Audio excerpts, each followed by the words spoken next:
Good morning students, मैं देवेंद्र भावसार, आपका physics tutor.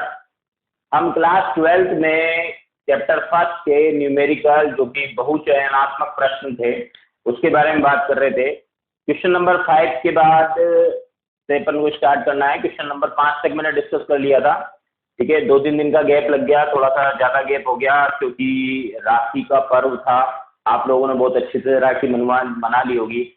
10th का रिजल्ट आ गया था तो थोड़ा सा मैं एक्चुअल में व्यस्त हो गया था, ठीक है। लेकिन अब आपकी जो ठीक है क्लासेस हैं वो रेगुलर रहेंगी। तो क्वेश्चन नंबर 6 से अपन स्टार्ट करते हैं। क्वेश्चन नंबर 6 जो है, क्वेश्चन नंबर 6 बोल रहा है कि दो आवेशों के मध्य कांच की प्लेट रख दी जाए तब उनके मध्य कार्यरत विद्युत बल पूर्व की तुलना में हो जाएगा। देखो बच्चों, आपको ध्यान देना है कि यहां मैंने एक बिंदु आवेश लिया Q1, यहां मैंने एक और बिंदु आवेश ले लिया Q2। अब इन दोनों के बीच में हम एक कांच की प्लेट रख रहे हैं। किसकी? कांच की प्लेट, ठीक है। बच्चों बात क्या है, दो आवेशों के मध्य बल जो होता है वो F इजिकल टू, आप अच्छी तरह से जानते हैं कि बल F इजिकल टू होता है 1/4 पाई एप्सिलॉन, माध्यम लिख देता हूं मैं इनटू Q1 Q2, ये 2 है, ठीक है। बीच की दूरी, जैसे इनके बीच की दूरी मैंने R ले ली, ठीक है, तो ये R का स्क्वायर।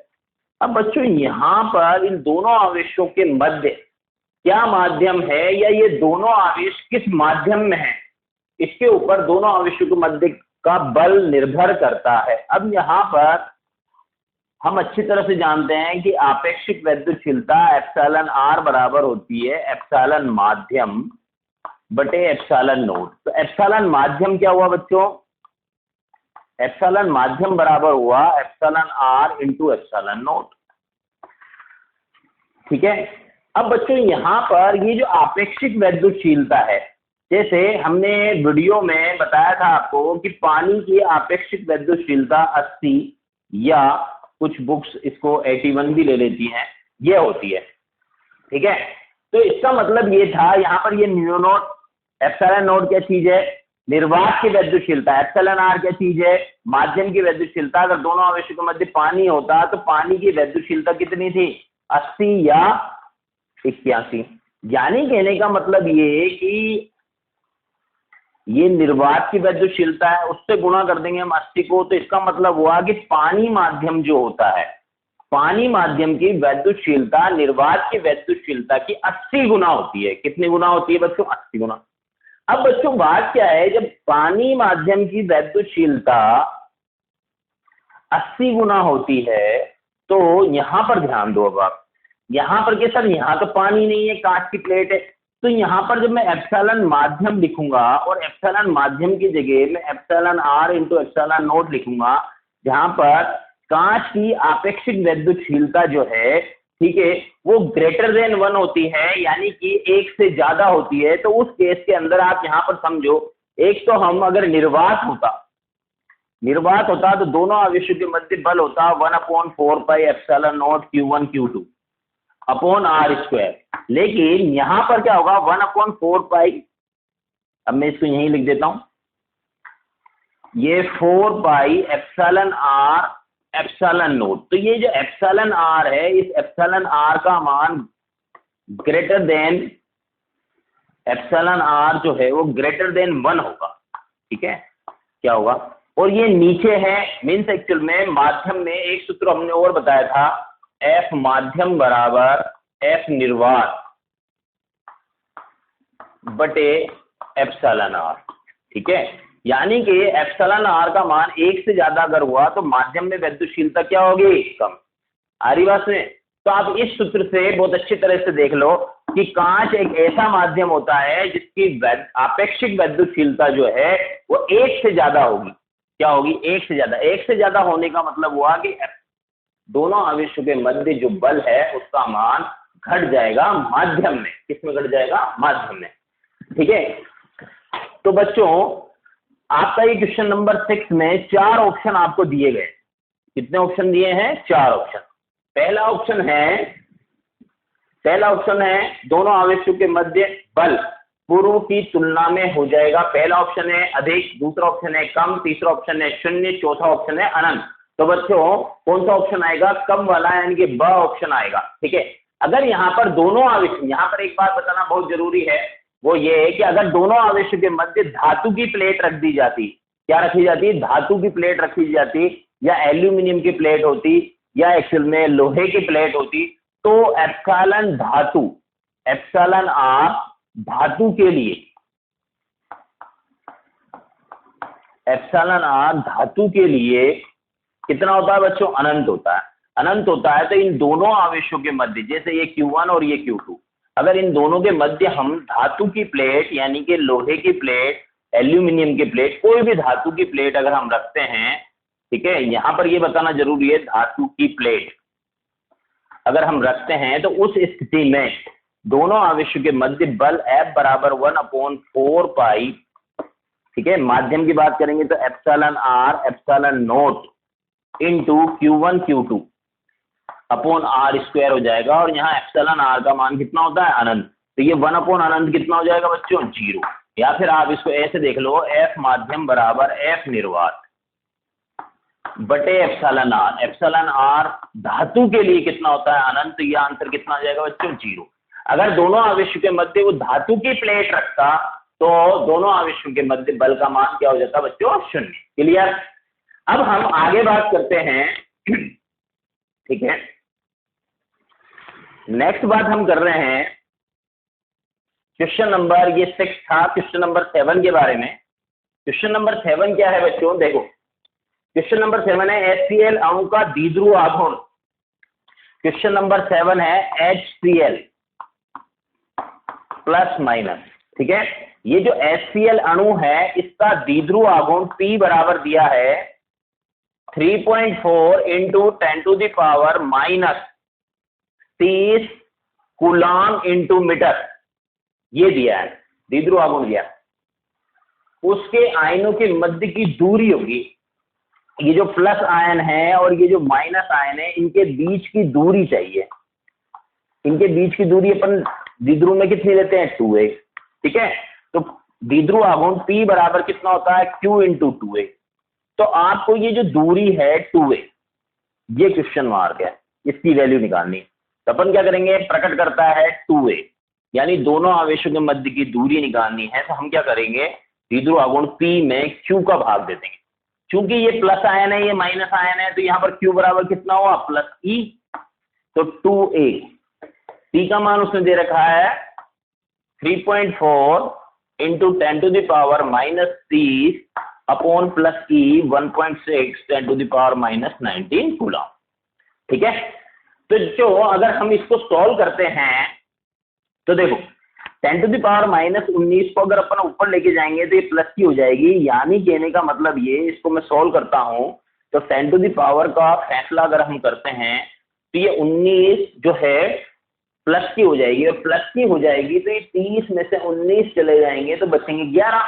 ठीक है, यानी कि 10⁻⁻11। एक तो ये हुआ। फिर अगर हम देखें कि 1.6 से 3.4 को अगर कैंसिल करेंगे तो 1.6 को, यानी 1.6 को अगर मैं 2 से गुणा करूंगा तो वो 3.2 आएगा। ठीक है, और यहाँ ऊपर कितना है? 3.2, 3.4 है, मीन्स एक्चुअल में 2 से ज्यादा आएगा। तो 2 से ज्यादा वाला ऑप्शन देखते हैं अपन। पहला ऑप्शन है, ठीक है, फर्स्ट ऑप्शन जो अ दे रखा है वो ही मुझे आंसर सा लग रहा है। देखते हैं, अ ऑप्शन है 2.12 इंटू 10⁻⁻11। ठीक है, क्या आएगा? मीटर। दूरी किस में आएगी? मीटर। ठीक है, दूसरा है 0, गलत। तीसरा है 2 mm, ठीक है, गलत। चौथा है द ऑप्शन है 2 सेंटीमीटर, वो भी गलत। यानी कि बच्चों आंसर हुआ फर्स्ट 2.12 10⁻⁻11 मीटर। क्लियर? अब बच्चों हम नेक्स्ट की बात करते हैं। क्वेश्चन नंबर ये था 6 के बाद 7, 7 के बाद 8 की बात करेंगे। क्वेश्चन नंबर 8 जो है, क्वेश्चन नंबर 8 है, एक इलेक्ट्रॉन तथा प्रोटॉन समरूप विद्युत क्षेत्र में स्थित हैं। एक समान विद्युत, समरूप विद्युत क्षेत्र का मतलब होता है एक समान विद्युत क्षेत्र में स्थित है, उनके त्वरणों का अनुपात निकालना है। ठीक है, देखो पहले हम बात करते हैं, मैं फोटो बनाता हूं क्वेश्चन नंबर 8। ठीक है, यहां पर ध्यान दो, ये इस तरह, ये आप जानते हो समानांतर बल रेखाएं एक समान वैद्युत क्षेत्र को बताती हैं। किसको बताती हैं बच्चों? वैद्युत क्षेत्र को। ठीक है, समरूप वैद्युत क्षेत्र का मतलब एक समान विद्युत। इसमें एक तो है इलेक्ट्रॉन, यहां पर तो मैंने बना दिया बच्चों इलेक्ट्रॉन, और एक है प्रोटॉन यानी प्लस ई, एक बना दिया मैंने प्रोटॉन। ठीक है, समरूप वैद्युत क्षेत्र में स्थित है। वैद्युत क्षेत्र का मान ले लेते हैं बच्चों हम कैपिटल ई। ठीक है, स्थित है, इनके त्वरणों का अनुपात आपको बताना है। ठीक है, देखो हम जानते हैं कि एक समान विद्युत क्षेत्र में अगर इलेक्ट्रॉन या प्रोटॉन या कोई भी आवेशित कण हम रखते हैं तो उसके ऊपर बल लगता है। कितना बल लगता है? Q इंटू ई। यहां पर आवेश कितना है? स्मॉल ई। ठीक है, तो देखो ये ऋण आवेश है, यानी इलेक्ट्रॉन जो है इस पर बल लगेगा क्षेत्र के विपरीत दिशा में। कितना लगेगा? क्यू ई, जहां पर Q का मान कितना है? Small E capital E. ठीक है, ऋण आवेश है इसलिए दिशा क्या हो जाएगी? क्षेत्र के विपरीत। धन आवेश पर भी उतना ही बल लगेगा। कितना लगेगा बच्चों? Q E. ठीक है, अब बच्चों बात क्या है, यहां पर भी क्यू ई बल लग रहा है क्षेत्र के विपरीत दिशा में, प्रोटॉन पर भी क्यू ई बल लग रहा है क्षेत्र की दिशा में। अब बात करते हैं, बल तो आ गया, त्वरण कैसे निकालते हैं? अगर मैं इलेक्ट्रॉन का त्वरण निकाल रहा हूं तो ए के नीचे छोटा सा ई लगा दिया मैंने। ठीक है, तो बल कितना लग रहा है? Small E capital E. ठीक है, द्रव्यमान कितना हो जाएगा? Mass of electron M E. फिर मैं प्रोटॉन यानी प्लस ई, बल कितना लग रहा है? Small E capital E. ठीक है, भाग कितने का लगाऊंगा? प्रोटॉन के द्रव्यमान का। अगर इनका अनुपात में निकालूंगा, क्योंकि देखो क्वेश्चन के अंदर पहले इलेक्ट्रॉन लिखा हुआ है फिर प्रोटॉन लिखा हुआ है, पहले इलेक्ट्रॉन है फिर प्रोटॉन है, तो पहले आपको इलेक्ट्रॉन का त्वरण निकालना है फिर प्रोटॉन का त्वरण निकालना है। इनका अनुपात चाहिए, उसको अनुपात चाहिए, तो क्यूई से क्यूई क्या हो जाएगा? कैंसिल। तो ए इलेक्ट्रॉन और प्रोटॉन का जो अनुपात आएगा किसका? त्वरणों का। देखो ये एम ई तो आ जाएगा नीचे और एमपी जो होगा वो चला जाएगा ऊपर, मीन्स कितना हो जाएगा? MP upon M. ये त्वरणों का अनुपात होगा। ठीक है, अब बच्चों जब त्वरणों का अनुपात ये होगा तो पहला ऑप्शन दिया हुआ है आपको शून्य, फर्स्ट ऑप्शन है शून्य, त्वरणों का अनुपात शून्य होगा, गलत। ब ऑप्शन दिया हुआ है आपको एमपी अपॉन एमई, जो कि सही भी है, यानी ये ब ऑप्शन राइट है। स ऑप्शन दे रहा हुआ एक, और द ऑप्शन दे हुआ एमई अपॉन एमपी, यानी कि कौन सा ऑप्शन सही करेंगे आप? ब ऑप्शन, एमपी अपॉन एमपी। फिर उसके बाद क्वेश्चन नंबर 4 की अगर अपन बात करें, सॉरी क्वेश्चन नंबर 4 नहीं है ये आपके लिए क्वेश्चन नंबर है 9। क्वेश्चन नंबर 9 कह रहा है बच्चों हमसे,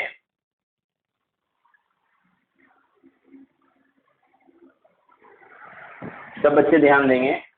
क्वेश्चन नंबर 9 कह रहा है कि किसी वर्ग के चारों कोनों पर समान परिमाण के सजातीय आवेश स्थित हैं। एक वर्ग बना लेते हैं पहले अपन, ये वर्ग बनाया मैंने, चारों कोनों पर सजाती यानी कि प्लस प्लस हैं। ठीक है, किसी वर्ग के चारों कोनों पर समान परिमाण, परिमाण में समान है इसलिए मैंने सब प्लस क्यू लिख दिया। परिमाण होंगे समान सजातीय आवेश, यानी सबकी प्रकृति एक समान है। सजातीय का मतलब या तो सारे धन धन है या सारे ऋण ऋण है। यदि किसी एक आवेश के कारण वर्ग के केंद्र पर विद्युत क्षेत्र की तीव्रता कैपिटल ई हो तो वर्ग के केंद्र पर परिणामी विद्युत क्षेत्र की तीव्रता होगी। देखो ये जो क्वेश्चन जो कह रहा है कि ये एक वर्ग लिया हमने, इस वर्ग की भुजा में मान लेता हूं ए, ये जो कह रहा है कि किसी एक आवेश के कारण वर्ग का केंद्र जो O है उस पर विद्युत क्षेत्र की तीव्रता कितनी है बच्चों? E। ठीक है, तो सभी आवेशों के कारण वर्ग के केंद्र पर विद्युत क्षेत्र की तीव्रता कितनी होगी? तो इसके कारण भी कितनी होगी बच्चों? E होगी, ये लो E। इसके कारण भी कितनी होगी? E होगी, क्योंकि आवेश समान है और वर्ग के किसी भी शीर्ष से केंद्र के बीच की जो दूरी होगी वो भी बराबर होगी। फिर इसके कारण बताएं अपन, तो इसके कारण भी विद्युत क्षेत्र की तीव्रता कितनी होगी? इस आवेश के कारण भी, इस आवेश के कारण भी कितनी होगी? E होगी। ठीक है, तो ये तो सारी E एक दूसरे से कैंसिल हो गई, यानी कुल विद्युत क्षेत्र की तीव्रता केंद्र पर कितनी होगी? 0। यानी कि आंसर आएगा अ शून्य। बी आंसर है, ब आंसर है ई, फिर स आंसर है E/4 और द आंसर है 4E। तो पहला आंसर हुआ अ आंसर जो कि है वो क्या है, शून्य। इसके बाद क्वेश्चन नंबर हम बात करते हैं 10। एक वैद्युत द्विध्रुव को समरूप वैद्युत क्षेत्र में रखने पर उस पर लगेगा, एक समान वैद्युत क्षेत्र में एक द्विध्रुव को हम रखते हैं, द्विध्रुव को समरूप वैद्युत क्षेत्र में रखने पर उस पर लगेगा केवल बल आघूर्ण लगेगा। ठीक है, दूसरा ऑप्शन है केवल बल लगेगा, तीसरा ऑप्शन है बल तथा बलाघूर्ण दोनों लगेंगे, और चौथा ऑप्शन है न बल लगेगा न बलाघूर्ण लगेगा। तो आप अच्छी तरह से जानते हैं कि ये एक समान वैद्युत क्षेत्र है, और इस एक समान वैद्युत क्षेत्र में ये एक समान वैद्युत क्षेत्र ले लिया कैपिटल ई, यहाँ पर मैंने एक द्विध्रुव रख दिया, ये -q और ये +q। ठीक है, इस पर बल लगेगा QE ऐसे, और इस पर QE बल लगेगा ऐसे। क्योंकि ये दोनों बलों की क्रिया रेखाएं, इस बल की क्रिया रेखा तो ये रही जो मैंने बनाई, इस बल की क्रिया रेखा ये रही। ठीक है, ये दोनों बलों की जो क्रिया रेखा है, एक क्रिया रेखा ये रही, एक क्रिया रेखा ये रही, दोनों के बीच की लंबवत दूरी जो है ये दूरी 2a होगी, और ये हमने क्षेत्र से कितना कोण बनाते हुए रखा है, इसको थीटा कोण बनाते रखा, तो ये लंबवत दूरी हो जाएगी 2a sin थीटा। इसलिए बल की अगर हम बात करेंगे तो एक बल लगा QE क्षेत्र की दिशा में, दूसरा बल लगा क्षेत्र के विपरीत दिशा में, तो कुल बल हो गया 0। और बलाघूर्ण टॉर्क बराबर कितना होता है, बल का मान इंटू दोनों बलों के बीच की लंबवत दूरी, बल की क्रिया रेखाओं के बीच की लंबवत दूरी जो कि कितनी होती है 2a sin थीटा। ये डेरिवेशन में अपन ने बताया था। फिर हम Q इंटू 2a को क्या लिख देते हैं, P sin थीटा, यानी कि बलाघूर्ण लगता है, जिसको हम क्रॉस प्रोडक्ट की फॉर्म में लिखेंगे तो P क्रॉस E लिख देंगे। ठीक है, यानी कि बलाघूर्ण लगता है लेकिन बल का मान शून्य होता है, यानी कि आंसर आएगा केवल बलाघूर्ण केवल बल, केवल बलाघूर्ण लगेगा, बल का मान शून्य होता है। ठीक है, फिर उसके बाद हम बात करते हैं क्वेश्चन नंबर 9 के बाद 10 की। वैद्युत क्षेत्र में द्विध्रुव पर बलाघूर्ण का मान अधिकतम होने के लिए P तथा E के मध्य कोण होना चाहिए।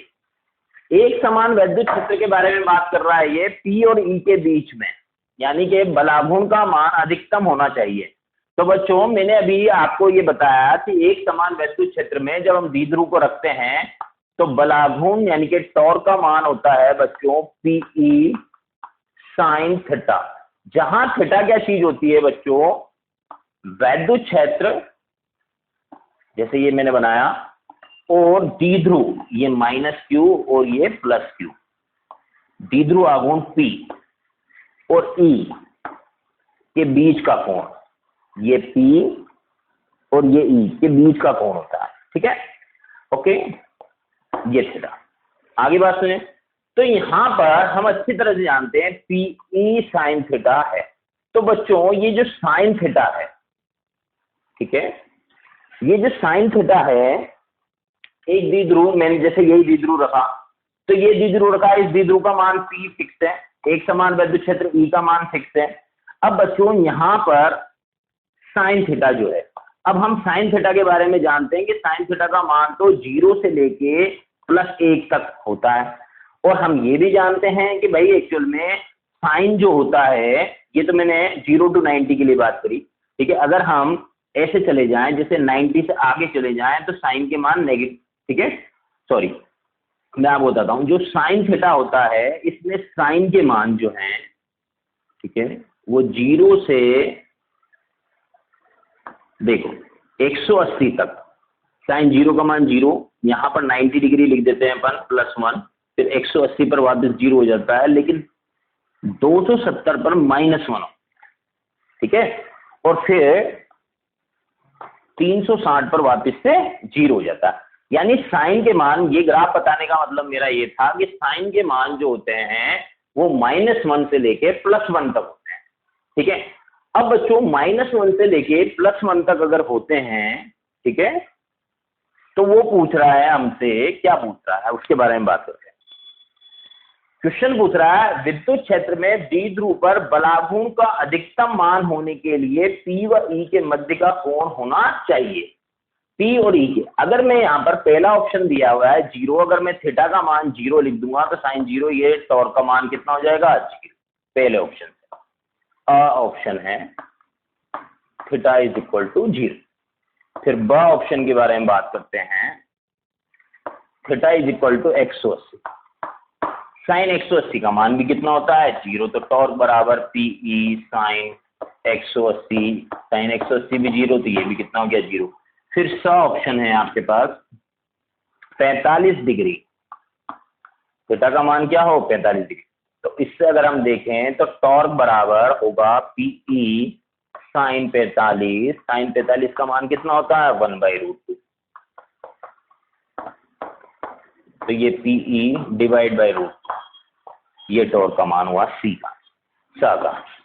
और द ऑप्शन है आपके पास 90 degree, theta is equal to 90 degree, तो टॉर्क बराबर आएगा पीई साइन 90 डिग्री, साइन 90 का मान कितना होता है +1, तो टॉर्क बराबर कितना हो गया +1।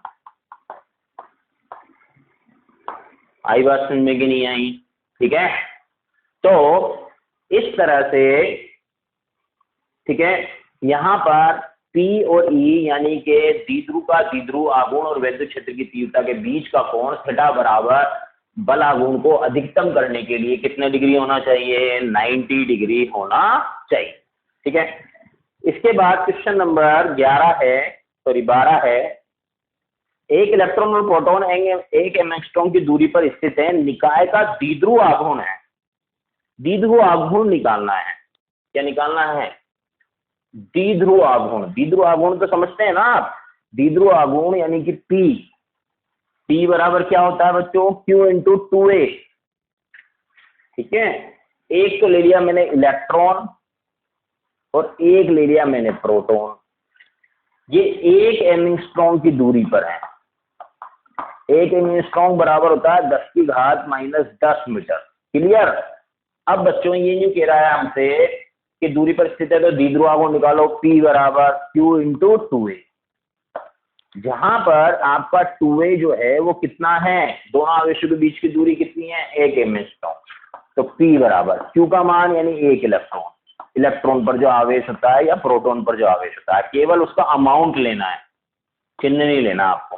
ठीक है, तो 1.6 10⁻⁻19 इंटू 1 एंगस्ट्रॉम यानी 10⁻⁻10 मीटर। तो आंसर आएगा द्विध्रुव आघूर्ण P बराबर 1.6, 10⁻⁻19 तो ये है और -10 ये है। ठीक है, तो कितनी हो जाएगी बच्चों -29 हो जाएगी। ठीक है, तो अब अपन देखते हैं। ठीक है, आंसर जो आ रहा है, पहला ऑप्शन है 3.2 इंटू 10⁻⁻19 गलत है, दूसरा ऑप्शन है 1.6 इंटू 10⁻⁻19 कूलाम इंटू मीटर गलत है, तीसरा ऑप्शन है सर 1.6 10⁻⁻19 कूलाम इंटू मीटर, यानी कि आंसर हुआ आपका स वाला ऑप्शन आपका राइट। इसके बाद क्वेश्चन नंबर 8, एक वैद्युत द्विध्रुव के कारण अनुदैर्ध्य तथा अनुप्रस्थ स्थितियों में समान दूरी पर स्थित प्रेक्षण बिंदु पर वैद्युत क्षेत्र की तीव्रताओं का अनुपात होगा।